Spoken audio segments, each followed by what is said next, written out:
Hi, here's a story for today called Blueberries for Sal. Sal is this little girl right here.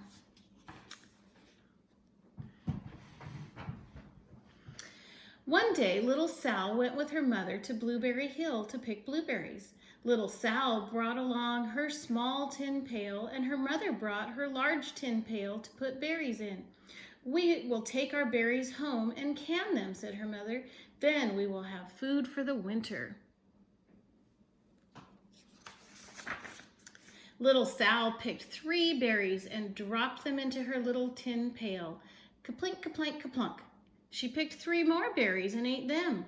Then she picked more berries and dropped 1 in the pail. Kaplunk, and the rest she ate. Then little Sal ate all 4 blueberries out of her pail.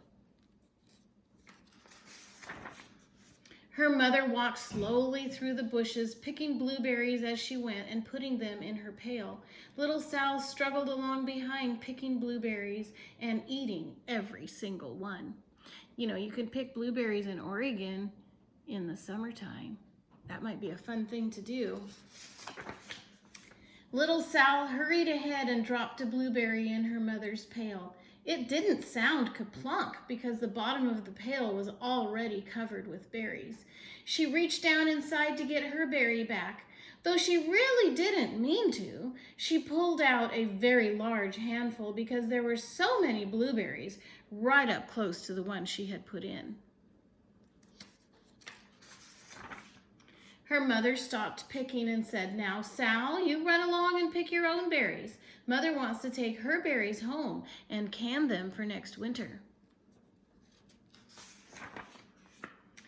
Her mother went back to her picking, but little Sal, because her feet were tired of standing and walking, sat down in the middle of a large clump of bushes and ate blueberries.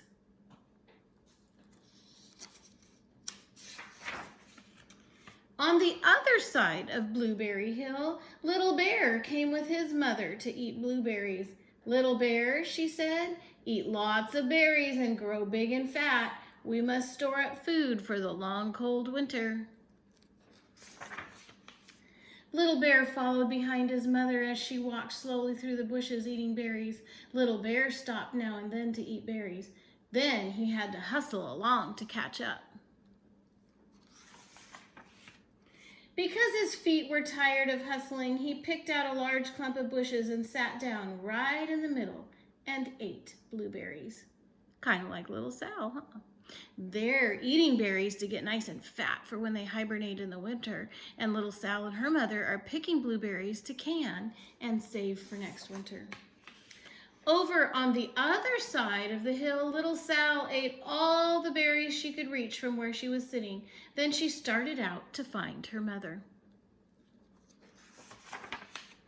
She heard a noise from around a rock and thought, "That is my mother walking along." But it was a mother crow and her children, and they stopped eating berries and flew away, saying, "Caw, caw, caw." Then she heard another noise in the bushes and thought, "That is surely my mother, and I will go that way." But it was Little Bear's mother instead. She was tramping along eating berries and thinking about storing up food for the winter. Little Sal tramped right along behind. She's not afraid. By this time, Little Bear had eaten all the berries he could reach without moving from his clump of bushes.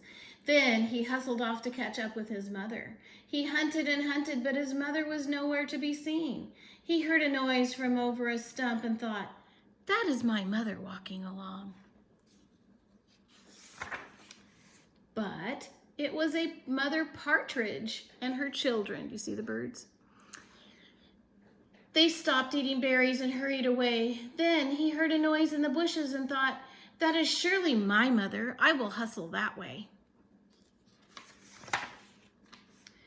But it was little Sal's mother instead.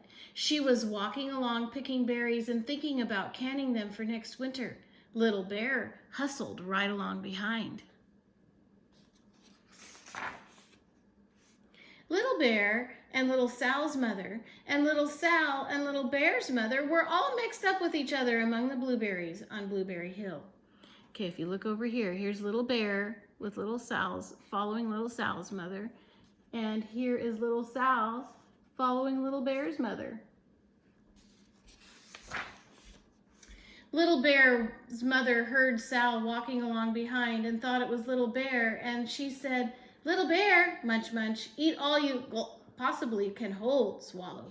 Little Sal said nothing. She picked 3 berries and dropped them kaplink, kaplink, kaplunk in her small tin pail. Little Bear's mother turned around to see what on earth could make a noise like kaplunk. "Oh!" she cried, choking on a mouthful of berries. "This is not my child. Where is Little Bear?" She took one good look and backed away. She was old enough to be shy of people, even a very small person like little Sal. Then she turned around and walked off very fast to hunt for Little Bear.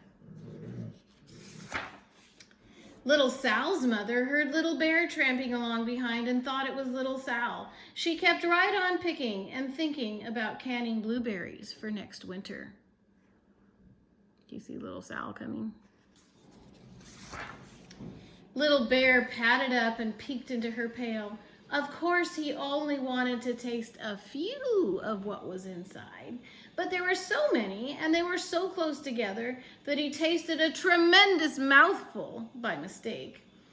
"Now, Sal," said little Sal's mother without turning around, "you run along and pick your own berries. Mother wants to can these for next winter." Little Bear tasted another tremendous mouthful and almost spilled the entire pail of blueberries. Little Sal's mother turned around and gasped, "My goodness, you are not little Sal. Where, oh where is my child?" Little Bear just sat munching and swallowing and licking his lips. Little Sal's mother slowly backed away. She was old enough to be shy of bears, even very small bears like Little Bear. Then she turned and walked away quickly to look for little Sal. So both mothers are looking for their babies. She hadn't gone very far before she heard a kaplink, kaplink, kaplunk. She knew just what made that sort of noise. Little Bear's mother had not hunted very long before she heard a hustling sound that stopped now and then to munch and swallow. She knew just what made that kind of a noise. Little Bear and his mother went home down one side of Blueberry Hill, eating blueberries all the way and full of food stored up for next winter. And little Sal and her mother went down the other side of Blueberry Hill, picking berries all the way, and drove home with food to can for next winter, a whole pail of blueberries and 3 more besides. So let's look at the pictures. There's little Sal and her mother. There's their car waiting for them. And over here is Mother Bear and Little Bear. And here at home, this is an old-fashioned picture. Here's an old-fashioned stove, and here's Mother. She puts the berries in the jars, and then you put them in this big pot on the stove full of water. You put these special lids on, and you cook it until it seals. And then you can put it in your cupboard and have blueberries even in the winter when no blueberries grow. That's kind of cool, huh? You can do that with all kinds of things, but this story is all about canning the blueberries and how they got mixed up on Blueberry Hill.